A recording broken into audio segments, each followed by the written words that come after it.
Como é que estão? Há esperança, não é? É bom conversar convosco, com os meus sobrinhos mais velhos, aqueles que foram os meus alunos de escola dominical há uns 20 ou mesmo há uns 30 anos. E também com os sobrinhos mais novos que nos desafiam e animam com a sua energia. E é muito bom conversar com os irmãos mais maduros que nos contam as suas experiências e as suas vivências. Há esperança porque Deus é por nós. Dos meus sobrinhos mais novos, quem é que gostava de me ajudar aqui nos vídeos das próximas semanas? Gostavas? Então vamos combinar. Primeiro, têm que pedir aos vossos pais para vos deixarem participar e para vos ajudar.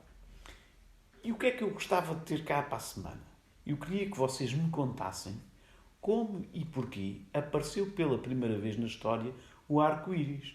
Pode ser? Então, com um telemóvel assim nesta posição, não pode ser assim, tem que ser assim de lado, está bem? Grava um vídeo até 59 segundos. Mais não, só 59 segundos, está bom. Um minuto, vá lá. E depois manda-me até quinta-feira por e-mail. Pode ser? Aqueles que forem mesmo bons, nós vamos passá-los aqui neste vídeo. Há esperança, porque Deus é por nós. Fiquem com a Karina e com o Samuel e depois com uma mensagem de esperança pelo pastor Alexandre. Se Deus é por nós...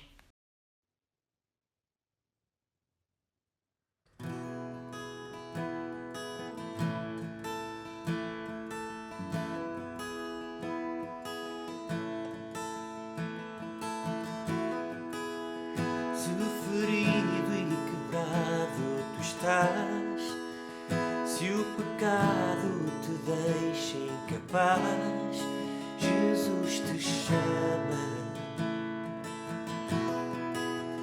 Se não tens mais forças para lutar e no fundo desejas mudar, Jesus te chama.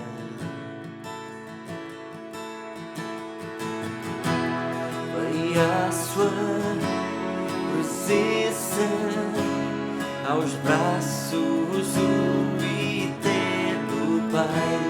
Perdão foi comprado com o sangue de Jesus.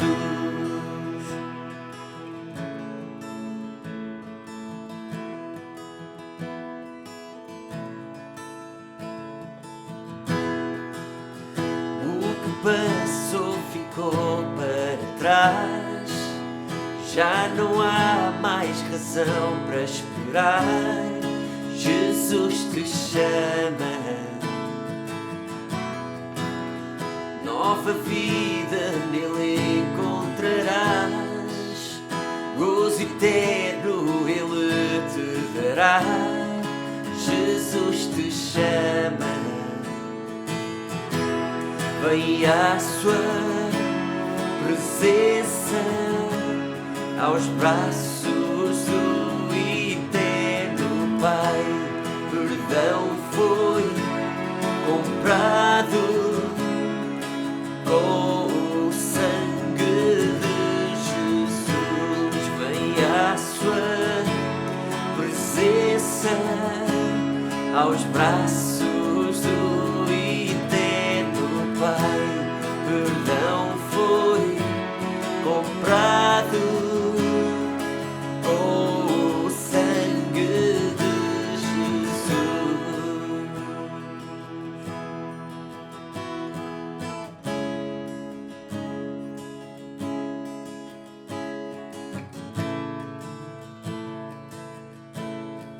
Salvador fiel, maravilhoso, canta aleluia, Jesus vive. Oh, rendei graças àquele que ressurgiu, canta aleluia, Jesus vive. Salvador fiel,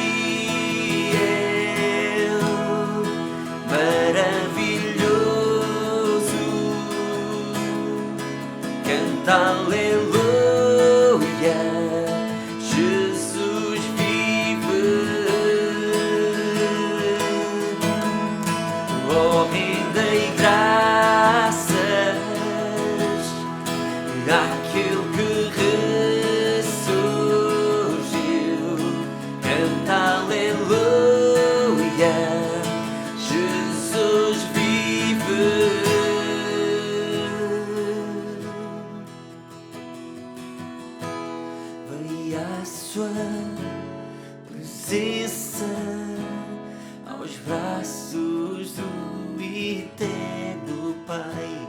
Perdão foi comprado com o sangue de Jesus. Vem à sua presença, aos braços do eterno Pai. Perdão foi comprado com o sangue de Jesus. Vem à sua presença, aos braços do eterno Pai. Perdão foi comprado com o sangue de Jesus.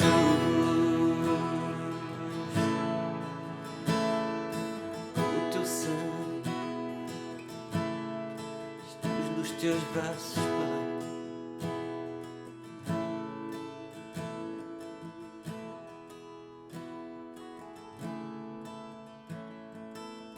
Na tua presença, Senhor, queremos estar.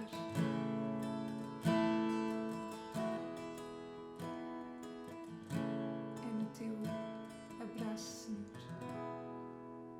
onde estamos seguros. Olá, muita paz, bem-vindos a mais uma partilha onde nos encontramos com Deus na sua palavra. O nosso encontro é em Cristo. Espero que tenham tido uma semana muito abençoada e rica em experiências. Desengane-se quem acha que os desafios ficam do lado de fora da porta. Eles também estão do lado de dentro da porta. Mas isso, vocês já sabem. Hoje o assunto que vos trago fala-nos de segurança.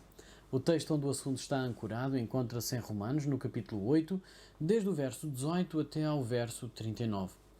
E o tema desta partilha é ilustrar o princípio: se Deus é por nós, quem será contra nós? Hoje, ao invés de ler todo o texto, que apoia e dá força ao princípio bíblico que iremos falar, deixo isso para vocês aí em casa estudarem juntos, com o devocional de apoio. Não se preocupem, porque todas as passagens mencionadas na partilha estarão também no devocional para o vosso estudo. Então eu escolhi alguns versículos-chave do nosso pensamento e irei fazer a exposição do princípio bíblico. Irei começar em Romanos 8:18, depois irei ler os versos 28 e 29 e no fim os versos 31 e o 32. E a tradução que usarei hoje é a da versão ARA, que é a sigla de Almeida, Revista e Atualizada. Mas não se preocupem, porque, como já é habitual, terão o texto a passar em legenda. Então vamos ao que o texto diz.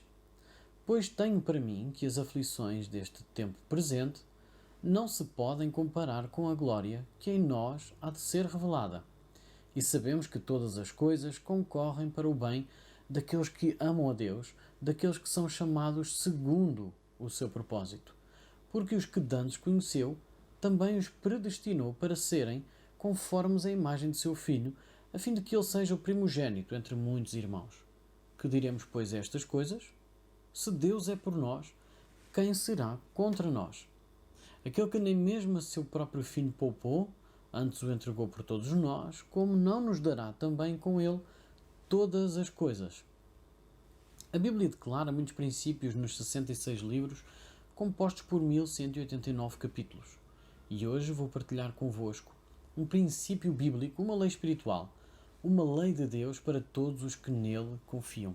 Por ser uma lei divina, é uma lei que jamais conhecerá o fracasso. O princípio bíblico em Romanos 8:31 está no contexto das provações e do sofrimento. Esse tema começa em Romanos 8:19 e continua até ao verso 39. Nesta secção de versos, a palavra de Deus apresenta-nos motivos poderosos para encorajar o seu povo no meio dos sofrimentos e das provações.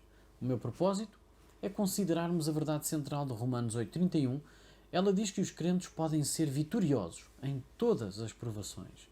Ao examinar ilustrações de Romanos 8:31, obtemos a confiança que os crentes podem ser vitoriosos em todas as provações. Então o primeiro passo é a explicação do princípio: se Deus é por nós, quem será contra nós? Conforme ele é declarado em Romanos 8:31. Então, em primeiro lugar, é necessário esclarecer que a palavra se não significa que Deus talvez seja por nós. O texto grego não revela qualquer dúvida. Aqui o se pode ser traduzido visto que. Visto que Deus é por nós. É uma exclamação de certeza. A prova de que Deus é por nós vê-se no ato de Deus dar o seu Filho para morrer pelos nossos pecados. E este é o contexto do verso 32. Deus deu tudo para que as pessoas pudessem ser salvas. É um princípio que envolve o alvo final de Deus na salvação. O alvo final de Deus ao salvar as pessoas é conformá-las com a imagem de Cristo. Isto lê-se no verso 29. E predestinar, no contexto de Romanos 8:29, significa que Deus determinou desde o início aquilo que o alvo final será. Deus predestinou-nos para sermos semelhantes a Cristo. E ser semelhante a Cristo envolve frequentemente sofrimento. No entanto, os sofrimentos, em última análise, não nos farão mal, porque Deus é por nós. Então, que inimigo ou circunstância poderá vencer-nos? Nada, absolutamente nada, pode impedir a realização do alvo final de Deus, o desenvolver em nós a semelhança com Cristo. É esta a ênfase específica deste princípio em Romanos 8:31. Demonstra que o crente não tem que temer as aflições deste tempo presente, tal como diz no texto no verso 18, e é bom lembrar que a carta aos Romanos foi escrita durante a terceira viagem missionária de Paulo, e o apóstolo já tinha sofrido muito nessa altura. E podem verificar isso na passagem de 2 aos Coríntios, no capítulo 11, dos versos 23 a 27. E esta carta foi escrita antes da epístola aos Romanos. E ali ele descreve alguns dos sofrimentos passados. Confiram. O Evangelho da Salvação não exclui o sofrimento. Faz uso dele. E você precisa de citar este princípio. Se Deus é por mim, quem será contra mim? Quando estiver no meio de sofrimento, lembre-se de que o sofrimento é o meio de se identificar e ser semelhante a Cristo. É um meio. Não olhe o sofrimento como um inimigo, mas como um amigo. Pode ter a certeza que, se você viver por este princípio, Deus nunca permitirá que o sofrimento o vença. O segundo passo é mostrar que este princípio é ilustrado na vida de José e na sua exaltação no Egito. Essa ilustração encontra-se em Gênesis, no capítulo 41, dos versos 39 a 43. Ali encontramos os irmãos de José arderem em ciúmes por causa dos sonhos que Deus lhe deu e do amor que o seu pai tinha por ele. Os ciúmes armazenados não poderiam ser mantidos trancados por muito tempo, porque os desejos malignos ansiavam por ser postos em prática. E a tempestade de ciúmes contra José explode em todo o seu ódio. Os irmãos de José planeiam mesmo a sua morte. Lançam-no num poço seco para morrer, mas eles pensam assim, por que não receberíamos algum dinheiro ao livrar-nos de José? E assim os irmãos de José venderam-no aos midianitas, que o levaram para o Egito. José nunca mais voltaria a ver o seu lar. Então, como um animal ou um prisioneiro de guerra, José é vendido num mercado de escravos. E agora? O seu futuro? Contém apenas a escravidão e o desespero. Mas há um princípio aqui em ação. Se Deus é por nós, quem será contra nós? Este é o grito de vitória do crente que se sente encurralado pelo ódio e a inveja de quem tenta tornar o seu futuro incerto, estragar os nossos planos. É esta a ênfase específica deste princípio na vida de José. A mão de Deus está sobre José no Egito para abençoá-lo, contra todas as expectativas. E mesmo como escravo hebreu, José é colocado como um mordomo da casa de Potifar. Este era um homem de grande responsabilidade do faraó. Ele era chefe da sua guarda. E o Senhor abençoou a casa de Potifar por amor de José. Se Deus é por nós, quem será contra nós? Agora o cenário muda. A mulher de Potifar procura arrastar José para a vergonha e a culpa do adultério.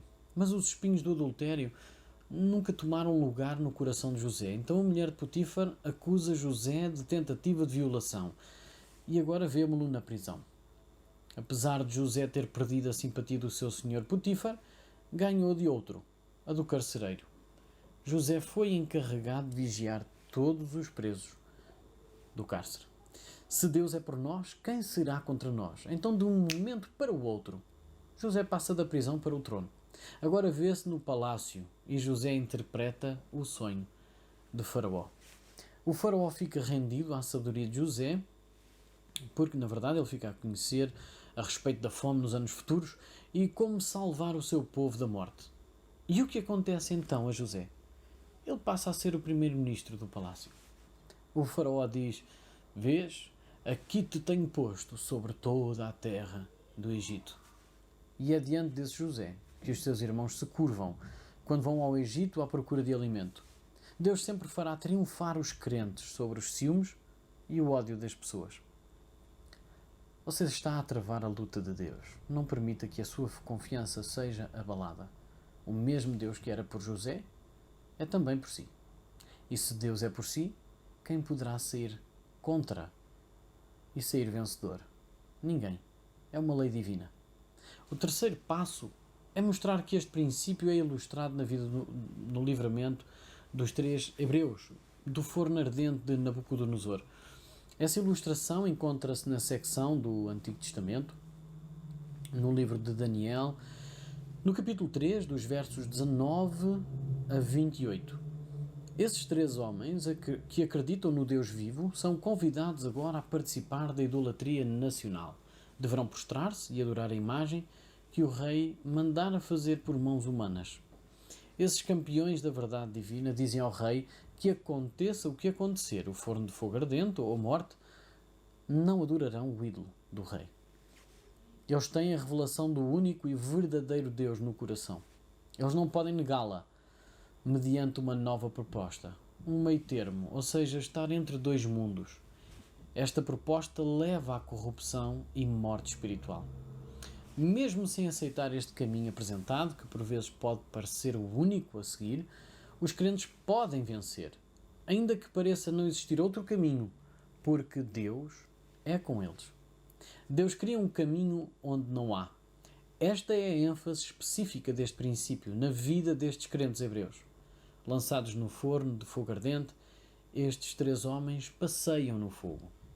São acompanhados por uma 4ª pessoa que não tinha sido lançada no forno. Ele veio para estar com eles. E entendemos que essa pessoa era o Filho de Deus. É essa pessoa que deixa o rei ainda mais confuso e rendido. Mais uma vez, a lei divina em operação. Se Deus é por nós, quem será contra nós? Não ceda no seu andar com Deus. Não se desvie para os ídolos deste mundo. Você pode resistir à pressão do sistema corrupto deste mundo. Você é mais do que vencedor, porque Deus é por si. Em conclusão, olhe novamente para a verdade em Romanos 8:31. Declara que os crentes podem ser vitoriosos quando enfrentam o sofrimento, o medo, o ódio, a inveja, a diferença, a indiferença, as dificuldades da vida cristã. Reconhecemos este princípio de Deus na resiliência dos 3 homens obrigados a descomprometerem-se com a sua fé no único e verdadeiro Deus, para se moldarem à sua época e à sua cultura. Isto tudo em detrimento da verdade que estava firmada nos seus corações e o que conheciam acerca de Deus. No entanto, eles persistiram em não desistir, mesmo com a ameaça de grande sofrimento e morte, e provaram que aquele que diz que se Ele é por nós, quem será contra nós? É único e verdadeiro. Também vimos isso na vida de José, que embora tenha tido todas as oportunidades, diríamos até razões, para o fazer desistir de lutar, ele nunca desistiu. E ainda usou essas oportunidades para crescer e confirmar a sua confiança em Deus. Aquele que, na realidade, poderia mudar o resultado das circunstâncias que ditavam a sua derrota. E por ter confiado e persistido nesse princípio, teve uma vitória que confirmava as suas expectativas e sonhos. Podemos ver isso no contexto de Romanos, que nos fala da experiência da vida do apóstolo Paulo e da certeza que ele tem em que Cristo sofreu para nos dar vitória. Embora Cristo nunca nos tenha prometido que iríamos passar esta vida e esta experiência de ser cristãos sem sofrimento, Ele dá-nos a certeza de que Ele estará sempre connosco. E isso já nos garante a vitória certa. Porque nada nem ninguém nos poderá separar do amor de Cristo. Se acreditamos que Ele ressuscitou e que com Ele ressuscitaremos também para uma nova vida em glória, é isso que deve preencher os nossos corações e comandar todas as nossas expectativas daí para a frente, independentemente das circunstâncias. Então faça deste princípio de Deus uma lei na sua vida e beneficiará muito do seu resultado. Estamos juntos em Cristo, que é o centro da nossa fé e a razão da nossa esperança. Nele estamos sempre juntos. Uma boa semana para todos e Deus abençoe a sua igreja. Há esperança. Nós ainda não conseguimos precisar quando voltaremos a ter cultos presenciais, mas até lá mantenha a esperança, porque Deus é por nós. Contribuam para esta causa das formas habituais e telefonem àquelas pessoas de quem vocês têm lembrado, mas ainda não mandaram um abraço. E, amigos mais novos, não se esqueçam, contem-nos por vídeo a história do arco-íris. Até para a semana. Boa semana.